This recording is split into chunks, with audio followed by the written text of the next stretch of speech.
Agora são 7h16. A Polícia Federal prendeu 4 suspeitos de hackear celulares do juiz Moro e também do procurador Deltan Dallagnol. Gustavo Henrique Elias Santos, Suelen Priscila de Oliveira, Danilo Cristiano Marques e Walter Delgatti Neto. O ministro Sérgio Moro associou essas prisões à divulgação pelo site The Intercept Brasil de mensagens que mostram interferência do ex-juiz da Lava Jato nas investigações da Força Tarefa. A gente vai tentar, explicar agora para os ouvintes, internautas, telespectadores, todo esse complexo sistema aí, de internet, de mensagens, com a Flávia Lefebvre, ela que é a integrante do Intervozes e do Coletivo Brasil de Comunicação Social e representante do terceiro setor no Comitê Gestor da Internet no Brasil. Oi, Flávia, bom dia. Bom dia, Marilu. Tudo bom? Bom dia a todos e todas. Bom dia, Flávia. Bom, é o seguinte, a dúvida que fica, Flávia, o ministro Sérgio Moro disse lá no Senado, no dia 4 de junho, que o número dele, lhe telefonou 3 vezes, Agora, de acordo com o Intercept Brasil, não há ligação entre as mensagens e o ataque, visto que o pacote de conversas já estava com o site, quando ocorreu essa invasão no telefone do Sérgio Moro. Como é que você vê também todo esse noticiário, fazendo essa ligação? E o Sérgio Moro fazendo essa ligação da prisão dos hackers, com as informações que estão sendo divulgadas pelo Intercept Brasil. Inicialmente, como você recebeu também essas informações, hein, Flávia? Olha, Marilu, primeiro é importante que a gente destaque o seguinte: quem é o maior interessado nessas apurações e nas conclusões a respeito dessas apurações para desqualificar a divulgação de mensagens que tem sido feita pelo site The Intercept? É o próprio então juiz Sérgio Moro e agora ministro da Justiça, e que, sendo ministro da Justiça, comanda a Polícia Federal, que é a polícia que está fazendo essa apuração. Portanto, a gente tem um conflito de interesses claro aí. E esse conflito de interesses, ele se revela muito evidente quando a gente pensa que outras questões muito sérias, como, por exemplo, o caso do Queiroz, outros casos que deveriam estar sendo apurados, outras questões que não criminais, que deveriam estar sendo objeto do Ministério da Justiça, não receberam a mesma prioridade. Por que coisas tão importantes, crimes e fatos e questões tão importantes para o Brasil, nesse momento, não têm recebido a mesma prioridade que a Polícia Federal deu para esse caso? Por exemplo, nós temos o crime de assassinato da Marielle, que não foi apurado até agora, e a gente tem isso há mais de um ano pendente e sendo uma vergonha para o país, inclusive internacionalmente. Então, esse é um primeiro caso. Existe um conflito de interesses, claro, e o ministro Sérgio Moro deveria ter se afastado diante da gravidade do que revelam as mensagens, mostram para a gente, deveria ter se afastado do cargo de ministro para deixar que a Polícia Federal agisse sem um conflito de interesses evidente e inquestionável nesse caso. Exatamente. Agora, em relação ao que o Greenwald também diz, como é que pode fazer essa conexão, já que todas essas informações ele já tinha antes do dia 4 de junho, quando ele disse que foi, enfim, hackeado? Olha, Marilu, imagine que vamos ter presente que essas pessoas a quem se atribui o crime, essas 4 pessoas, foram presas anteontem, no dia 23, né? Sim. E os interrogatórios, tudo bem que havia já uma investigação anterior que justificou essa prisão, mas conclusões hoje, 2 dias depois, ontem, né? Porque na realidade, um dia depois da prisão, algumas conclusões que a polícia tem dado manifestação e tem informado a imprensa, elas são absolutamente precipitadas, né? Ainda mais quando a gente pensa que existe esse descompasso entre as datas, né? Por exemplo, o ministro Moro diz que ele apagou o seu Telegram em 2017. A gente precisa saber se, ao apagar o Telegram, se ao encerrar uma conta, se no servidor do Telegram ainda se mantém ou não as mensagens que foram trocadas naquela ocasião. Isso é uma questão a se fazer. Existe uma série de questões não esclarecidas e que são extremamente prematuras, né, de virem a público nesse momento. E fica evidente que o objetivo da divulgação dessa prisão, desse teatro, né, e dessa divulgação frágil, vulnerável, leviana até, eu diria, tem o objetivo de tentar fazer um contraponto com a força e com o impacto das mensagens que têm sido divulgadas pelo Intercept.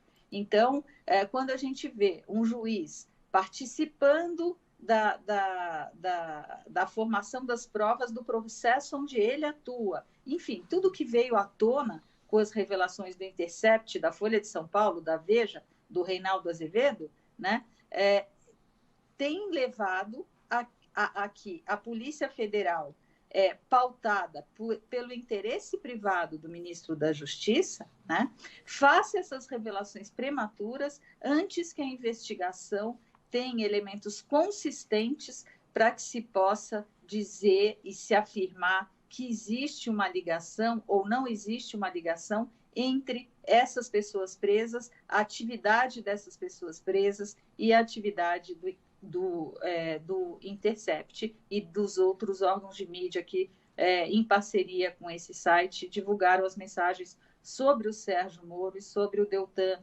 Dallagnol. Agora, Flávia, voltando para essa questão que você tocou do ministro Sérgio Moro ter dito que tinha saído do Telegram, né? E ninguém sabe até agora o que significa sair do Telegram. Consideram-se aí 3 hipóteses. Se ele apagou a conta e parou de usar o serviço, de fato as mensagens não poderiam mais ser acessadas por uma invasão no celular dele. E se ele deixou de usar o serviço ou apagou o aplicativo do celular, em 12 meses o Telegram informou que apaga o histórico da pessoa. Então, se ele fez isso em 2017, não haveria mais histórico em 2018. Ou seja, essas mensagens não poderiam ter sido acessadas agora. Então, isso é uma incoerência e ele mesmo que usou esse argumento de dizer que tinha saído do Telegram em 2017, agora vem querer fazer essa associação com os vazamentos do Intercept. E não faz muito sentido, né, Flávia? Bom dia, Glauco. Realmente não faz nenhum sentido. Esse descompasso entre as informações, né? Essa falta de consistência entre as declarações do ministro públicas no Congresso Nacional, quando ele esteve lá se pronunciando, as coisas que ele diz pelo Twitter também, né? Que ele tem se manifestado pelo Twitter, e não tem consistência, né? Essa consistência só poderá ser conseguida, né, com o caminhar da investigação e, mesmo assim, caso a investigação corresse pelo comando de alguém não interessado. Mas parece, infelizmente, que aqui no Brasil a gente passa a ter processos correndo em situação de exceção, como recentemente aconteceu no Supremo Tribunal Federal, onde o ministro Toffoli instaurou um inquérito para apurar questões que lhe atingiam pessoalmente. Então, ele era o investigador, ele era a vítima e ele iria julgar e seria o julgador. Então, a gente tem tido essas distorções, né, processuais graves, como também revelam as mensagens divulgadas pelo Intercept e pelos órgãos de mídia com os quais ele se associou para fazer essa divulgação toda. Exato. E quais semelhanças você vê também em relação ao caso Snowden, Flávia? Porque o próprio Glenn está dizendo, né? Está dizendo o seguinte, né? Distrair de sua própria má conduta, gritando sobre os crimes de Snowden, né? Ele falou aqui, lembrou no caso dos vazamentos promovidos, né, pelo Edward Snowden, os governos dos Estados Unidos e do Reino Unido usaram essa tática, né, de distrair, né, a má conduta deles mesmos, dos próprios países, sobre os crimes, e ele diz o seguinte, mas isso não mudou o fato de que os documentos eram reais e mostravam crimes graves por parte desses governos, né? Quer dizer, é uma tática que está sendo usada agora, na opinião do Glenn, você concorda? Eu concordo, né? A gente tem visto que aqueles que revelam, né, como os sistemas políticos andam contaminados e sendo utilizados para romper as garantias democráticas, institucionais dos países, né? Como eles são perseguidos e como são penalizados. A gente tem diversos exemplos. Além do Snowden, a gente tem outros exemplos aí, e agora a gente tem o nosso caso específico aqui.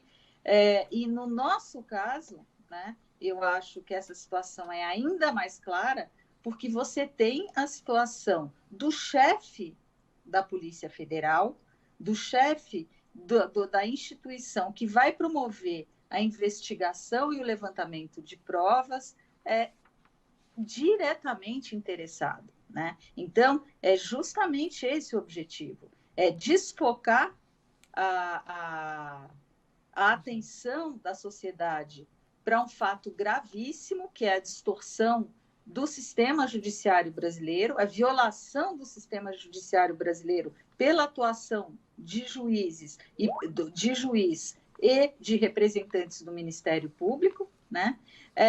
E para usar a instituição da Polícia Federal para esconder, desqualificar as revelações gravíssimas que vieram à tona com as revelações do Intercept. Então, é uma dupla violação de instituições democráticas brasileiras, do sistema judiciário brasileiro, né? Tirando, onde é evidente que a garantia do equilíbrio entre as partes, da neutralidade do juiz, foram rompidas claramente no que diz respeito a processos da Lava Jato, especialmente o processo do presidente Lula, né? E agora, nesse caso, especificamente, porque você está atacando não só essa garantia de não contaminação pelo conflito de interesses, mas também a liberdade de expressão, a liberdade de imprensa.